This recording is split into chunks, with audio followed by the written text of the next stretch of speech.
kind of like, would you say that your feelings book is a collection of poems about multiple relationships or one in particular? That's a good question. Multiple, because it took a span of years to put it together and make sure that it all revolved around one thing and one topic. Okay. Do you think that, I mean, have any of your exes or anybody you were in a previous relationship with, have they had an opportunity to see some of your work? No, no, they have not. I tend to keep that separate from them since it is kind of about them, but also about me. It's kind of like a way I can put how I felt down without letting anyone else know. Okay. So if this was meant to be for you and kind of like an outlet for your feelings, what prompted you to move ahead and publish these knowing that maybe some of these women would look at it and decide, "Oh, that's definitely about me." What brought me to that point was I decided to show one of my family members, I believe it was my mom, and then I showed some of my friends, and they just told me, hey, they're too good for you just to sit on the shelf. And I'm not so much worried about one of my exes seeing them because if they see it and identify as it's towards them, that's fine. But I just view it as art at this point. Like at first it was my diary, but people say it's good, so I feel like I should label it as art now. Okay. I think in I was discussing in my introduction and also in a previous podcast that I feel like doing stuff like this, for example, I feel like my podcast is art. I feel like my blogging is art. Your poetry is art, but it's very hard because you have to decide at some point how much of yourself you're okay with putting out there. I kind of related to, so growing up, I never really told my mom the struggles that I was having with my kid's dad. There were a lot of things that I didn't tell her because I felt like once I told her, it was like, oh my God, now she knows. So if everything gets better again, it's something that she can hold against me. Like, well, what about that time that he, blah, blah, whatever. So I feel like it's very hard to put yourself out there. And congratulations on being okay with doing this, with putting your feelings out there, because then it kind of gives everybody insight into your life about how people might read your poems and think, oh my God, somebody really broke his heart. Like, how did he go through that?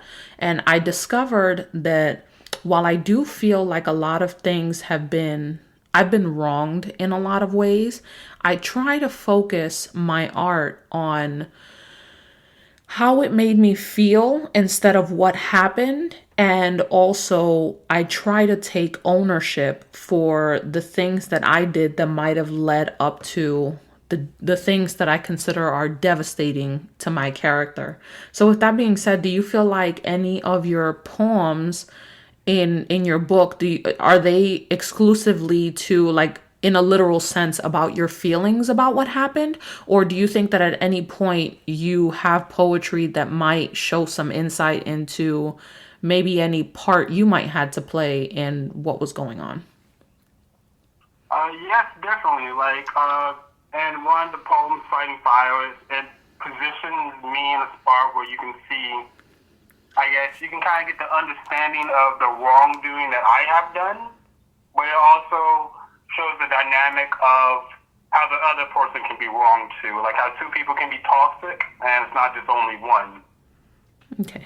And I I also want to touch on what you said about having how it's hard to put yourself out here because this is my first time with my first time book. And before I didn't tell anybody I wrote because as a guy, most people look at poetry and they just they laugh, they shrug it off, they make Shakespeare jokes, and it is difficult for someone to actually look at it and one relate to it, but in another capacity understand it. Right. And I think it's important that you touch on that because I think that there is still even in today's day and age, a huge stigma with men doing something that I guess is associated, which is funny because one of the biggest poets that we know is Shakespeare. He's a man. But for some reason, now, I don't know at what point that evolved. I feel like a lot of society looks at poetry and poets as kind of like a woman thing. It's supposed to be very soft and very in tune with your emotions, which I guess is not something that they associate with a man, which I think is ridiculous. It's the same up there as like a male nanny or a male nurse. A lot of people still have common stigma with that. If you mention, a teacher, a nurse, or a nanny, most people will instinctively believe that it is a woman first, before they know anything about it. But I think that it's important that men take position as poets in our society, because while I do know as a woman what the experience is like getting your heart broken, what you go through in relationships, I think that a male perspective is actually very nice because it gives us some insight into what men are feeling. And you are different than any other man out there. Everybody is an individual, but I am a firm believer that most men and most women tend to have similar tendencies. And I think that if you as a man are feeling these things and can admit where maybe your wrongdoings were, or that you yourself were toxic in your relationship, or both of you paired together brought out the worst in you, that it opens the door for other people to see that, this is from a male perspective, this is what's going on. And men are aware of some of the traits that they might exhibit that maybe doesn't always pair so well with a woman. So I really want to commend you on that, because it's very hard to put yourself out there. And for your first time, I think that's great that you're already publishing. And you took it a step further from just putting yourself out there. Now this is for everybody to see. And I think it's gonna be wonderful for you. And regardless of the critics that are out there or anybody that might have something negative to say, I think that you can pat yourself on the back and say, hey, listen, I put myself out there and you didn't. So I have no idea what you even have to say to me right now. So that's very good. You mentioned fighting fires, and if it's okay with you, I would like to read that out loud on the podcast right now, so you can discuss it a little bit more. Is that okay? Yeah, that's perfect. It's one of my favorite poems, and it would be an honor to hear it read by someone else besides my own voice. Okay, so here we've got Fighting Fires by J.G. Gibson.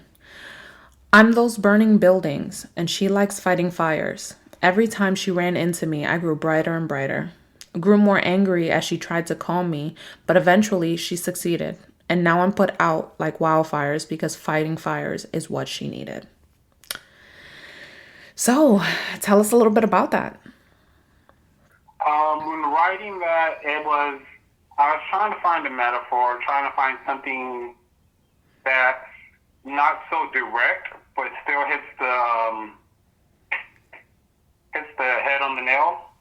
And writing it, the words started flowing, and it just made so much sense from top to bottom. And outside of the technical aspect of it, emotionally, it means a lot to me, because going into it, I'm like you read, I'm those burning buildings, so it kind of sets the tone of, hey, this person, they're not the best at the moment, but there comes someone along who likes some problems, aka likes fighting fires.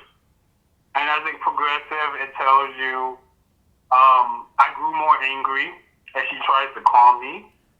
I grew brighter and brighter, and kind of gets off that feeling of, hey, okay, he needs help. She's trying to help, but he's just getting madder and madder. And eventually, she helps him. She fixed the problem, which really doesn't fix the problem because you just put out the fire. You fix it, and I'm sorry, but yes, after she fixes it, it goes on to go, now I'm put out like wildfire. So like, yay, the fire's put out, but then it reminds you fighting fires is what she needed. So it tells you the story of how I I need help, but also it tells you the story of how she needs help because she's going around playing the problem solver, playing the fixer.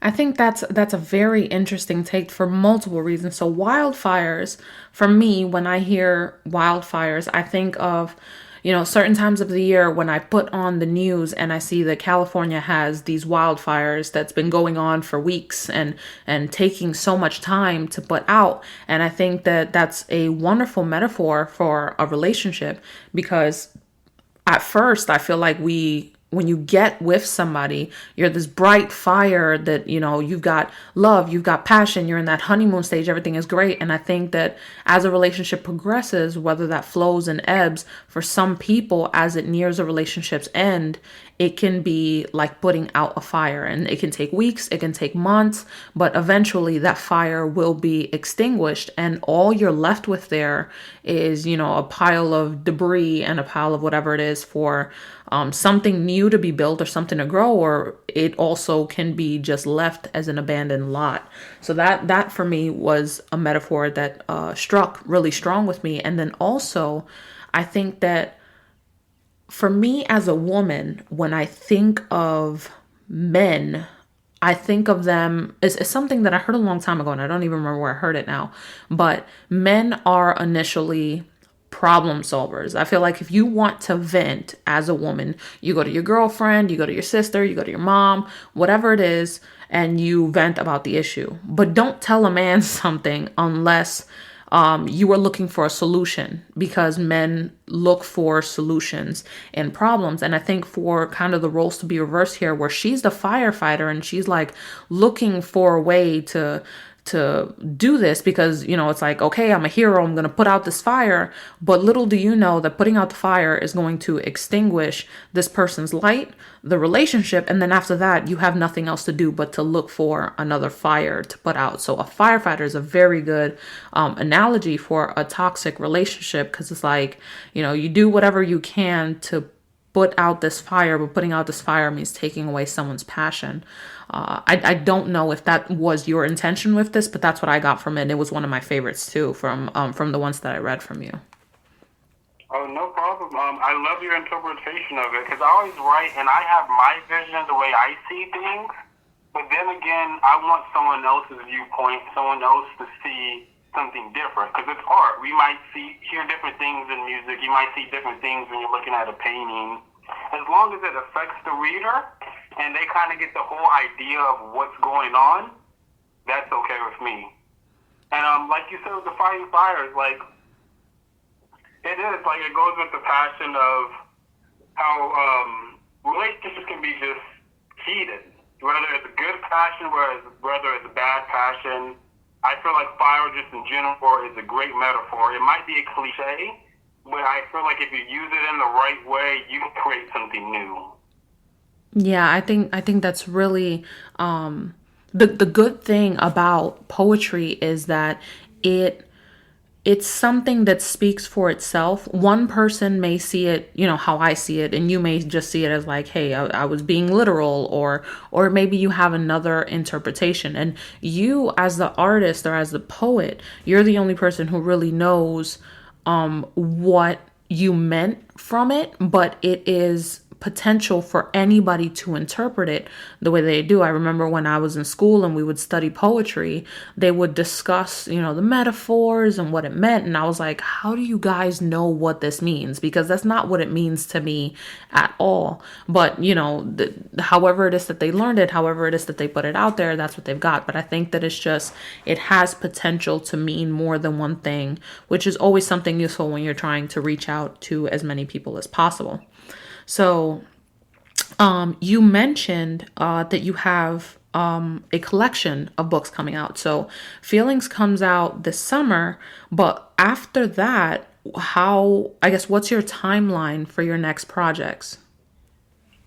Um, I want to give it maybe 6, 7 months just so I can work through the selection of poems I have that's left over and try to find a different theme they revolve around, or see if I want to do something like more in an episodic structure where they all connect. But Okay. in total, maybe 7 to 6 months is when I'm thinking about releasing the next one. Wonderful. Is there anything else that you would like to discuss about feelings, or maybe any questions that you might have for me?